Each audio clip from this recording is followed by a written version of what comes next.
예, 전두환, 노태우 두 전직 대통령의 국립묘지 안장을 금하는 법안 또다시 발의가 됐습니다. 제가 지금 또다시라고 말씀을 드린 건 관련 법안이 지난 19대에도 발의가 됐었지만 처리가 불발됐고요. 결국은 자동 파기가 됐었죠. 어제 이 법안이 다시 발의됐다는 소식이 전해지자 인터넷상에서는 뜨거운 호응이 이어졌습니다. 근데 이번에는 통과가 될까요? 법안 발의한 분 국민의당 천정배 의원을 연결해서 전국 현안까지 함께 짚어보죠. 천정배 의원님 안녕하세요. 예, 안녕하세요. 천정배입니다. 오늘 주제는 이제 국립묘지 안장에 관한 얘기입니다만 아침에 핫한 뉴스는 전국 현안이더라고요. 요 얘기부터 좀 질문 드리겠습니다. 어제 김상조 공정거래위원장 임명이 됐습니다. 어떻게 보셨어요? 예, 임명 강행은 좀 아쉽습니다. 우선 김상조 후보자가 최상의 그 공정거래위원장 적임자라고 저는 생각합니다. 그런 분 다시 찾기 어려운 정도의 뛰어난 적임자인데요. 그러나 문재인 대통령이 이 야당과의 협치를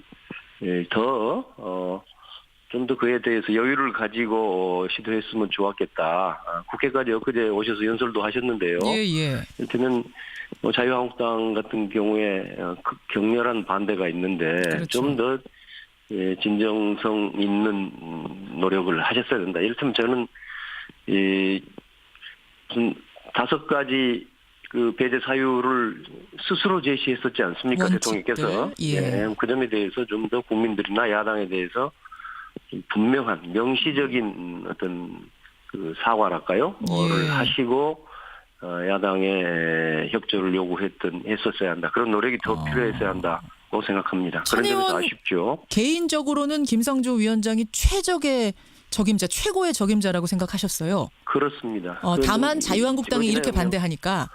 아니 그렇지만은 그 반대가 그냥 물론 저도 지나친 반대라고 생각합니다만은 그러나 그분에게 그 업무 능력의 문제가 아니라 도덕적 흠결들이 몇 가지 있었잖아요.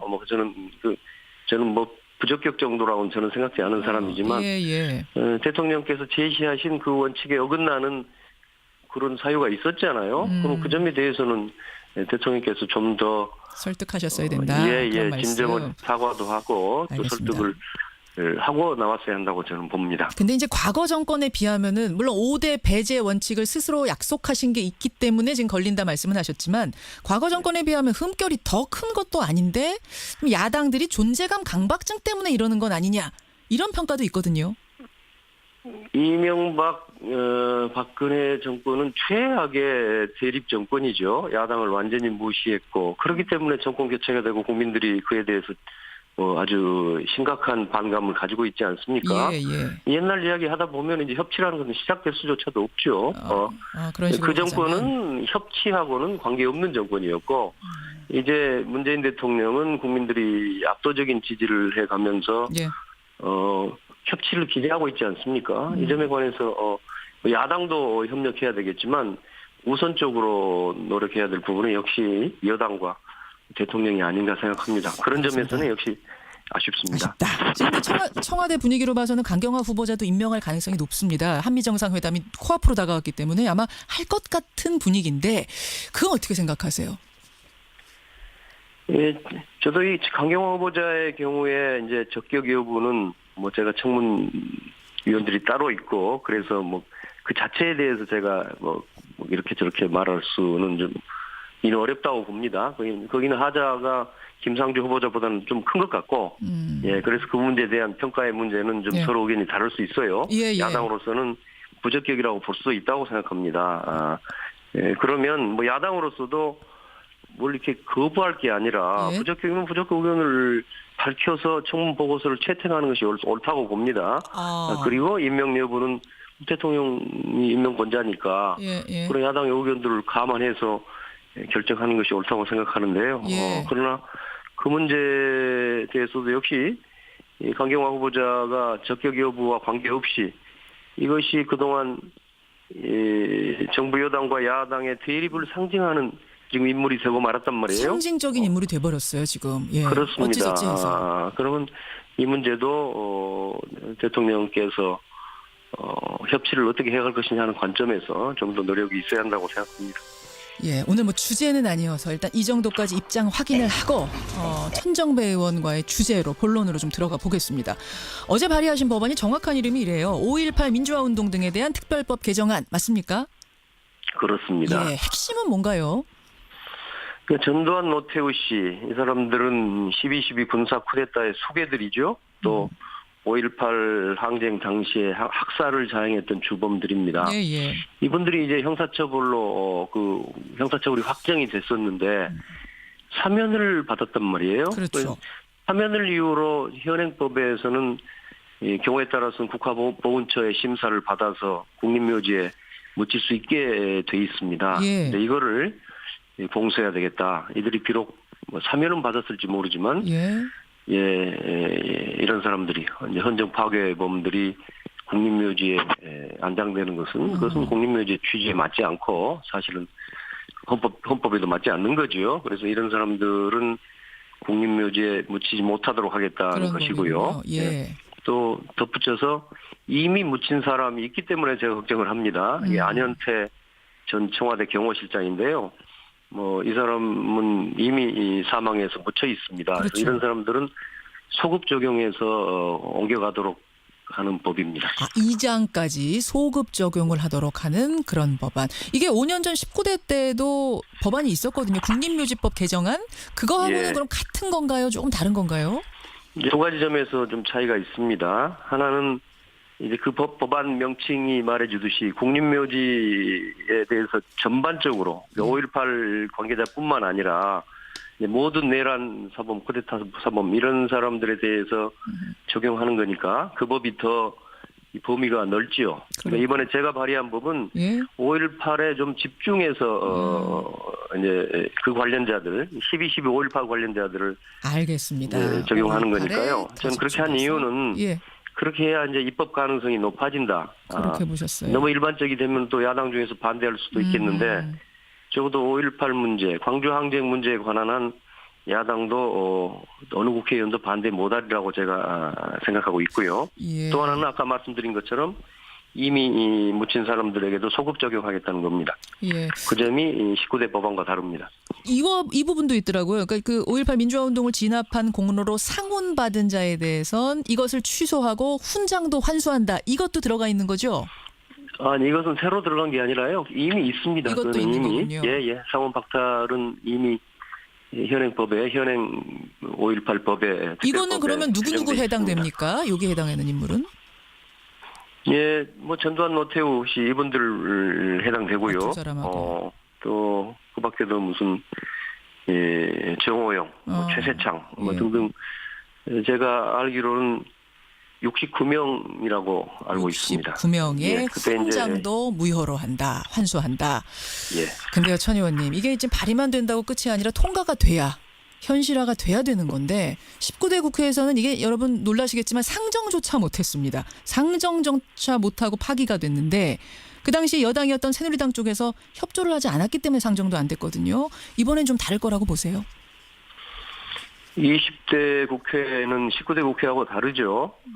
우선 19대 때는 박근혜 대통령이 버티고 있는 새누리당이 과반수였지 않습니까? 예. 그런데 이제 20대는 사실은 그렇게 되지 않습니다. 저희 국민의당까지 포함하면은 적어도 이 법을 찬성하는 의원들이 과반수이고 심지어는 5.18 정신을 헌법 전문에 넣자는 대통령이 탄생에 있는 순간이기 때문에요. 예.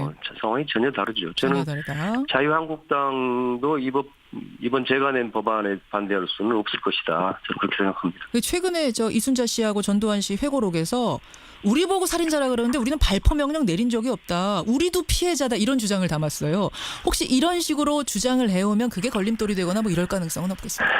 예, 그분들 참 딱한 사람들입니다. 예. 전두환 씨 부부 하늘을 두려워해야 합니다.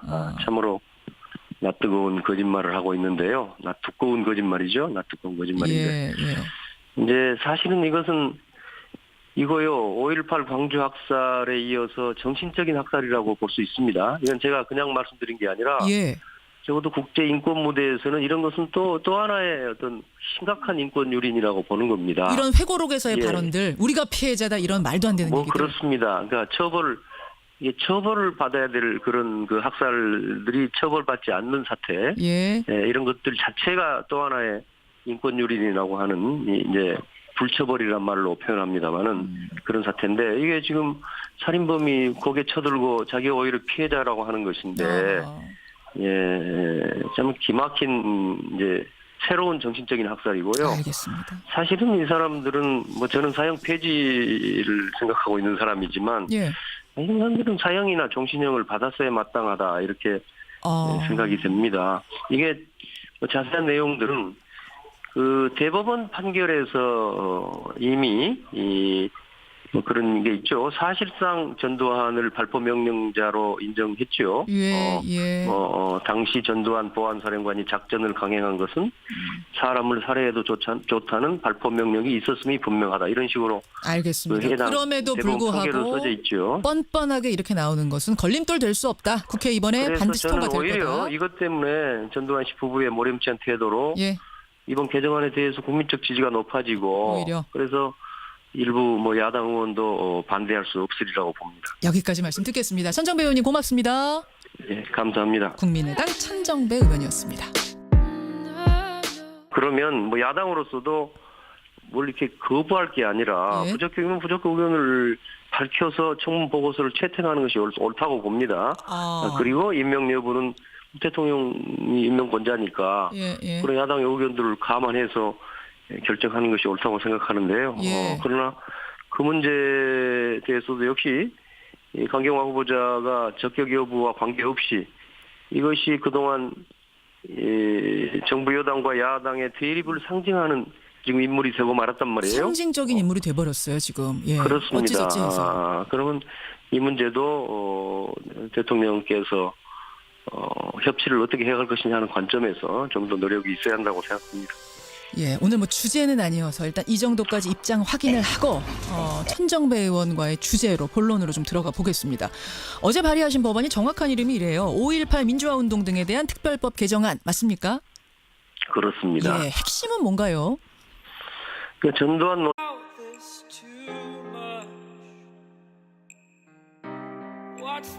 예, 전두환 노태우 두 전직 대통령의 국립묘지 안장을 금하는 법안 또다시 발의가 됐습니다.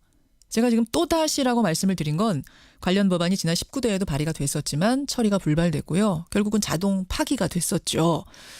어제 이 법안이 다시 발의됐다는 소식이 전해지자 뭐 인터넷상에서는 뜨거운 호응이 이어졌습니다. 근데 이번에는 통과가 될까요?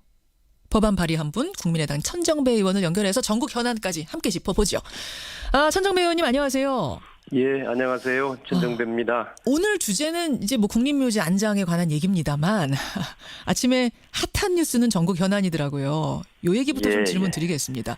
어제 김상조 공정거래위원장 임명이 됐습니다. 어떻게 보셨어요? 임명 강행은 좀 아쉽습니다. 우선 김상조 후보자가 최상의 그 공정거래위원 옛날 이야기 하다 보면 이제 협치라는 것은 시작될 수조차도 없죠.